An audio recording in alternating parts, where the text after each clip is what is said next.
அனைவருக்கும் அஸ்ஸலாமு அலைக்கும். செபியுடைய chairman small cap stock over வேல்யூடாக இருக்குது அப்படின்னு சொன்னதுக்கு அப்புறம் இந்த ஒரு மாதத்தில் மட்டும் கடன்னு 10% வரையும் இது வரையும் சரிஞ்சிருக்கு.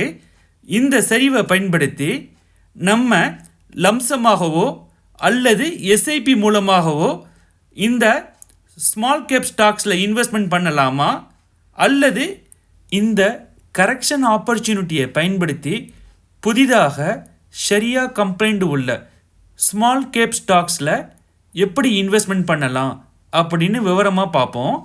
ஏற்கனவே ஸ்மால் கேப் ஸ்டாக்ஸில் இன்வெஸ்ட் பண்ணிக்கிட்டு இருக்க இன்வெஸ்டர் நம்ம என்ன செய்யலாம்னாக்க, இப்போ மார்க்கெட் கரெக்ஷன் ஆகிட்டு இருக்கு, இந்த ஆப்பர்ச்சுனிட்டியை பயன்படுத்தி நம்ம இன்வெஸ்ட்மெண்ட் பண்ணலாம். லம்சமாக இன்வெஸ்ட்மெண்ட் பண்ணாமல் நம்ம வச்சுருக்கக்கூடிய லம்சத்தோடைய அமௌண்ட்டை 4 பார்ட்டாக பிரிச்சுக்கிட்டு அதில் ஒரு பார்ட்டை மார்க்கெட் எப்போ மோர் தென் 5% கரெக்ஷன் ஆகுதோ அப்பப்பெல்லாம் இன்வெஸ்ட்மெண்ட் பண்ணிக்கிட்டு வரலாம். காரணம் என்ன அப்படின்னா, இன்னும் ஸ்மால் கேப்புடைய ஸ்டாக்ஸ் கரெக்ஷன் ஆகும் அப்படின்னு எக்ஸ்பர்ட் சொல்கிறாங்க. அதுக்காக மொத்த பணத்தை இன்வெஸ்ட்மெண்ட் பண்ணாமல் மார்க்கெட் கரெக்ட் ஆகிட்டு இருக்கக்கூடிய கரெக்ஷனில் 5% 10% ஆகும்போது நம்மள்கிட்ட உள்ள அமௌண்ட்டை எஸ்ஐபி முறையில் நம்ம இந்த ஆப்பர்ச்சுனிட்டியை பயன்படுத்தி இன்வெஸ்ட்மெண்ட் பண்ணிக்கிட்டு வரலாம். புதிதாக ஸ்மால் கேப் ஸ்டாக்ஸில் இன்வெஸ்ட் பண்ணுறதாக நீங்கள் இருந்தீங்கன்னாக்க, நம்ம ஸ்மால் கேப்பில் உள்ள சரியாக கம்ப்ளைண்ட் ஸ்டாக்ஸை தேர்ந்தெடுத்து இன்வெஸ்ட்மெண்ட் பண்ணுறது மிக சிரமமாக இருக்கும். காரணம் என்னன்னாக்க, லார்ஜ் கேப் மிட் கேப்பை போல் ஸ்மால் கேப்பில் உள்ள ஸ்டாக்ஸோடைய ஃபினான்ஷியல் ரிப்போர்ட், அந்த கம்பெனியுடைய ஃபுல் டீட்டெயில்ஸ், அந்த கம்பெனி ப்ராப்பர்ட்டருடைய டிரான்ஸ்பரன்சி, இதெல்லாம் ஃபுல் டீட்டெயிலாக நமக்கு கிடைக்காது. நம்ம ஃபினான்ஷியல் அனாலிசிஸ் எல்லாம் பார்த்ததுக்கப்புறம் ஒரு ஸ்டாக்கை செலக்ட் பண்ணி இன்வெஸ்ட்மெண்ட் பண்ணுறதாக இருந்தால் ஷரியா கம்ப்ளைண்ட் ஸ்டேட்டஸை ஷரியா கம்ப்ளைண்ட் ஃபில்டர் மூலமாக நம்ம செக் பண்ணி இன்வெஸ்ட்மெண்ட் பண்ணலாம். நான் உதாரணத்துக்கு ஷரியா கம்ப்ளைண்ட் ஸ்டாக்கான ரிலையன்ஸ் இண்டஸ்ட்ரீஸை எடுத்திருக்கேன். இதில் 4 கிரிட்டேரியா இருக்குது. ஃபஸ்ட்டு நேச்சர் ஆஃப் பிஸ்னஸ், இவங்க என்ன பிஸ்னஸ் பண்ணுறாங்க, அதாவது இஸ்லாம் அனுமதிக்கப்பட்ட ஹலாலான பிஸ்னஸ் பண்ணுறாங்களா அப்படின்னு செக் பண்ணுறது. ரெண்டாவது நான் பர்மிசபிள் இன்ட்ரெஸ்ட் இன்கம், அதாவது இந்த கம்பெனி இன்ட்ரெஸ்ட் இன்கமாக பெறக்கூடியது லெஸ் தென் 5% தான் இருக்கணும். அடுத்த கிரிட்டேரியா இந்த கம்பெனியுடைய டெட் ரேஷியோ, அதாவது இந்த கம்பெனி வாங்கியிருக்கிற கடன் இவங்களுடைய மார்க்கெட் வேல்யூவில் லெஸ் தென் 33% தான் இருக்கணும். அடுத்தது இந்த கம்பெனியுடைய லிக்விட் அசெட்ஸ் கேஷ் மோர் தென் 20% இருக்கணும். இந்த கிரிட்டேரியாவெல்லாம் பார்த்து தான் ஷரியா கம்ப்ளைண்ட் ஸ்டாக்ஸை செலக்ட் பண்ணி இன்வெஸ்ட்மெண்ட் பண்ணுவோம். நம்ம இன்வெஸ்ட்மெண்ட் பண்ணதுக்கு அப்புறம் இந்த கம்பெனி வேறு தேவைக்காக 33%க்கு அதிகமான கடன் வாங்கினாலோ அல்லது இவங்களுடைய இன்ட்ரெஸ்ட் இன்கம் மோர் தென் 5% ஆனாலோ இந்த ஸ்டாக்ஸ் ஷரியா கம்ப்ளைண்ட்லேருந்து நான் ஷரியா கம்ப்ளைண்ட் ஸ்டாக்காக மாறிடும். இது போல் நம்ம இன்வெஸ்ட்மெண்ட் பண்ண கம்பெனி ஷரியா கம்ப்ளைண்ட் ஸ்டாக்ஸ்ன்னு தான் நம்ம பார்த்து இன்வெஸ்ட்மெண்ட் பண்ணியிருப்போம். சில மாதங்களுக்கு பிறகோ சில நாட்களுக்கு பிறகோ அந்த கம்பெனியுடைய தேவையை கருதி சில மாற்றங்கள் ஏற்படுத்துறதுனால இது நான் ஷரியா கம்ப்ளைண்ட்டாக மாறக்கூடிய வாய்ப்பு இருக்குது. இது எல்லாத்தையும் இண்டிவிஜுவல் இன்வெஸ்டரான நம்ம பார்த்து இன்வெஸ்ட்மெண்ட் பண்ணி அதை மானிட்டர் பண்ணி வருவது ரொம்ப சிரமமாக இருக்கும். அதனால் மியூச்சுவல் ஃபண்டில் ஷரியா கம்ப்ளைண்ட் ஸ்மால் கேப் ஸ்டாக்ஸ் எதுவாச்சும் இருக்கான்னு பார்த்தா அது போல் ஒன்றும் கிடையாது. ஸ்மால் கேப்பில் நம்ம இன்வெஸ்ட்மெண்ட் பண்ணுறதுக்கு ஷரியா கம்ப்ளைண்ட் இன்வெஸ்ட்மெண்ட் என்ன இருக்குதுன்னு பார்த்தோம்னா, ஸ்மால் கேஸில் SEBI registered green portfolio management green ethical portfolio ஷரியா இன்வெஸ்டிங் என்ற தீமை உருவாக்கியிருக்கிறாங்க. இந்த போர்ட்ஃபோலியோவில் 19 ஷரியா கம்ப்ளைண்ட் ஸ்டாக்ஸை செலக்ட் பண்ணி ஒரு போர்ட்ஃபோலியோவாக உருவாக்கியிருக்கிறாங்க.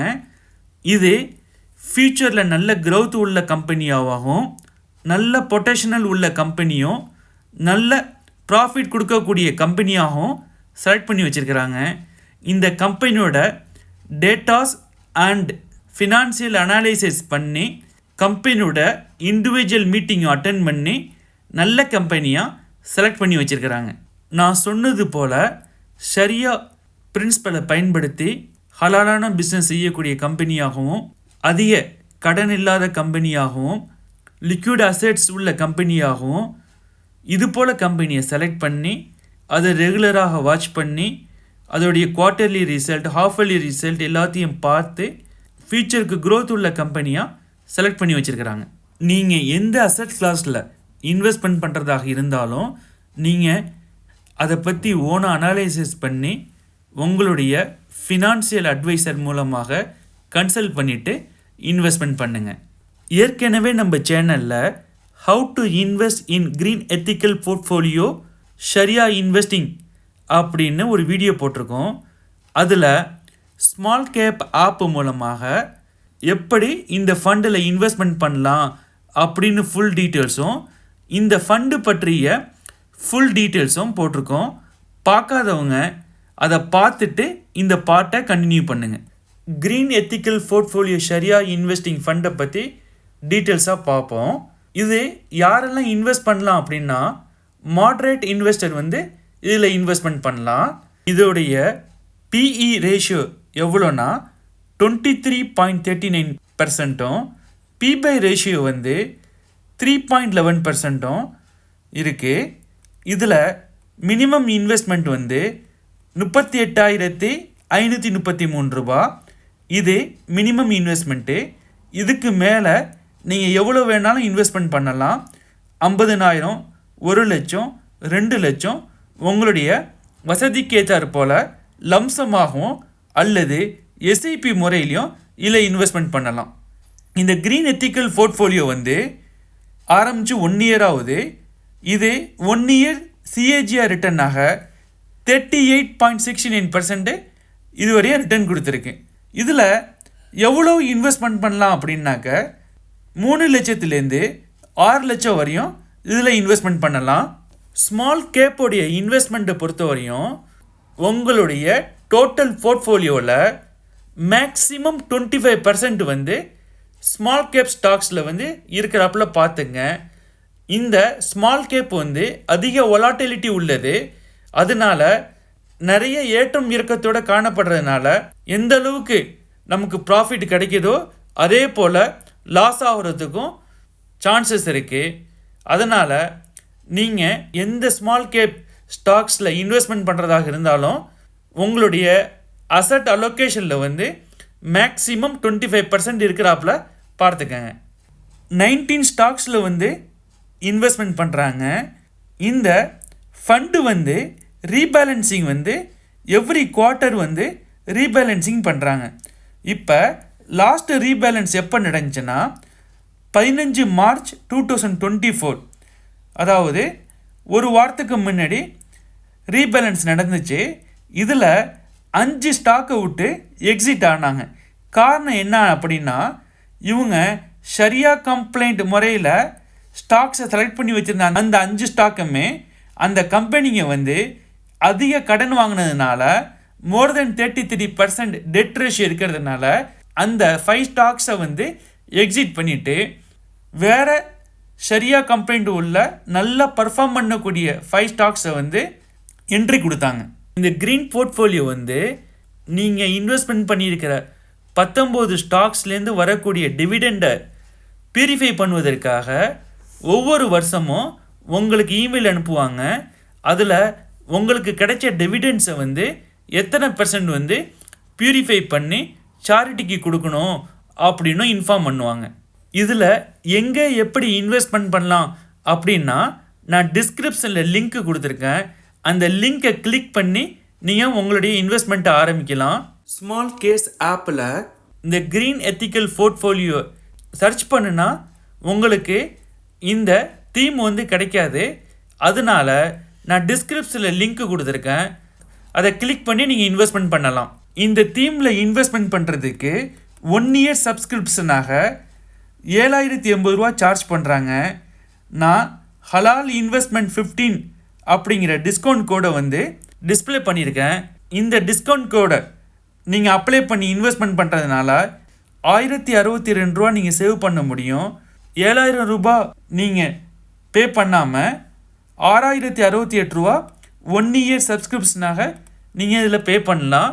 38,000 ரூபா இன்வெஸ்ட்மெண்ட் பண்ணுறதுக்கும் இந்த 1 இயர் சப்ஸ்கிரிப்ஷன் ஃபீ தான். 2 லட்சம் 3 லட்சம் நீங்கள் மேக்ஸிமம் எவ்வளோ இன்வெஸ்ட்மெண்ட் பண்ணாலும் ஒரு வருடத்துக்கு 6018 ரூபா தான் சப்ஸ்கிரிப்ஷன் ஃபீஸ். அதனால் உங்களால் லாங் டைத்துக்கு வந்து எவ்வளோ அமௌண்ட் இதில் இன்வெஸ்ட்மெண்ட் பண்ண முடியுமோ லம்சமாகவும் எஸ்ஐபி முறையிலையும் நீங்கள் இதில் இன்வெஸ்ட்மெண்ட் பண்ணிக்கிட்டு வரலாம். இப்போ இருக்கிற சுச்சுவேஷனில் வந்து ஸ்மால் கேப்போடைய ஸ்டாக்ஸ் வந்து கரெக்ஷனை நோக்கி வந்துக்கிட்டு இருக்கு. அதனால் நீங்கள் லம்சமாக இன்வெஸ்ட்மெண்ட் பண்ணாமல் எஸ்ஐபி முறையில் உங்கள்கிட்ட இருக்கக்கூடிய அமௌண்ட்டை வந்து பிரித்து மார்க்கெட் கரெக்ஷன் ஆகிட்டு வர நேரத்தில் நீங்கள் இன்வெஸ்ட்மெண்ட் பண்ணலாம். இதுவரையும் பார்த்தது வந்து உங்களுக்கு யூஸ்ஃபுல்லாக இருந்திருக்கும். இதில் ஏதாவது டவுட் இருந்தால் கமெண்ட் பாக்ஸில் கேளுங்க. அஸ்ஸலாமு அலைக்கும்.